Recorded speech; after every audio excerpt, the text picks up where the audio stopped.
I've always loved the Mexican celebration of Dia de Muertos, and after we finished making Toy Story 3, I started thinking about what I wanted to do next, and the thought occurred to me that I had never seen a story set against this rich tradition before.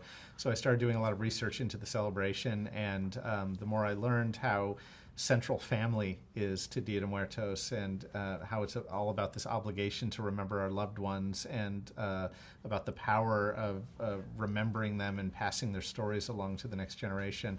I started to really see the potential to tell a story that had all the hallmarks of a great Pixar film, that would be entertaining, funny, visually dazzling, but ideally have kind of a really strong emotional core.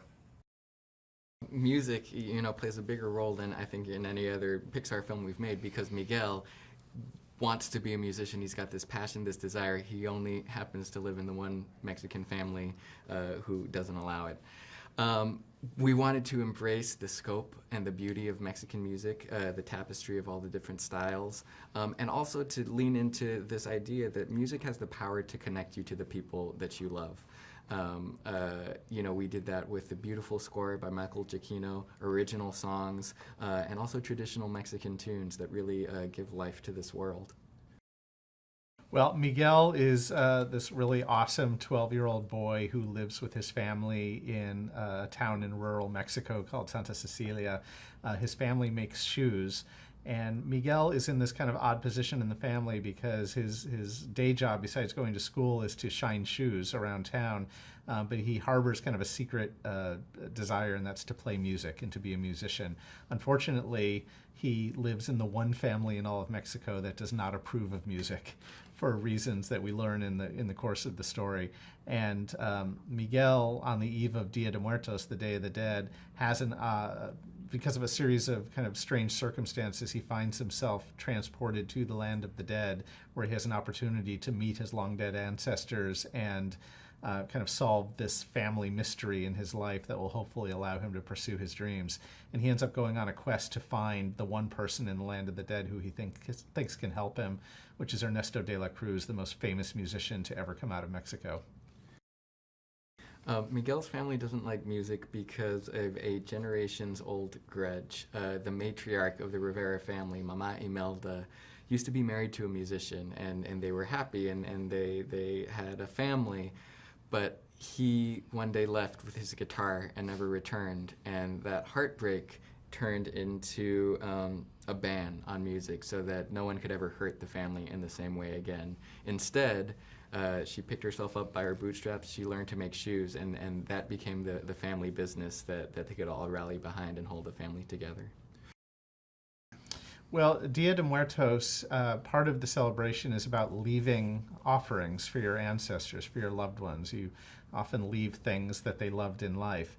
But Miguel, rather than leaving something for Ernesto de la Cruz, his idol, he ends up taking something, which is Ernesto's famous signature skull guitar.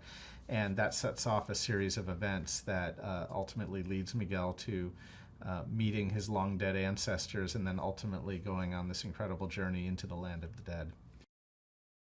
Hector, he's a skeleton who's kind of in a bad way. He's not getting a lot of memories coming his way, and no one is putting up his photo to remember him on Dia de Muertos, and that's the way that you kind of get your ticket to cross over and visit and receive your offerings.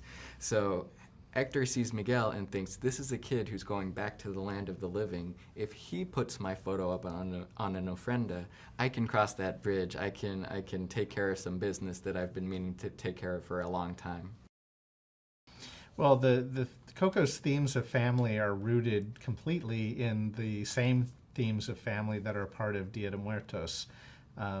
With Dia de Muertos, there's an obligation to remember your loved ones and to pass their stories along to the next generation, and ultimately to really ensure that their memory never fades. By keeping their memory alive, you always keep that person in your heart. And that is very much what the story of Coco is about. Miguel goes on a journey, learns a lot more about his family, learns about his place in the family, and ultimately is faced with making decisions about what's more important, the love of his family or his own desires to follow his dreams. And there's a lot of conflict between the two. This is a film about family. It's something that is inspired by this tradition of Dia de Muertos, but everyone comes from a family, and I think everyone wants to know that they can be connected to the people who came before them. And through this act of storytelling, through this act of remembrance, I think it touches a lot of people's hearts in a way that might be unexpected. We always knew this was going to be a very colorful film. Mexico is a very colorful culture, and we tried to capture as much as we could all of the vibrancy, all of the celebration that we experienced ourselves when we visited Mexico during Dia de Muertos. A lot of the film takes place in the Land of the Dead, and the Land of the Dead is a land of eternal nighttime. And so that gave us the opportunity to really embrace a lot of really vivid, saturated colors and create a fanciful Land of the Dead that, while rooted in Mexican history and Mexican architecture, is entirely different than, I think, anything that's ever been put on film before. People should go see Coco because it is a spectacular celebration, it is musical, it is emotional, and it really illuminates the importance that your family plays in your life.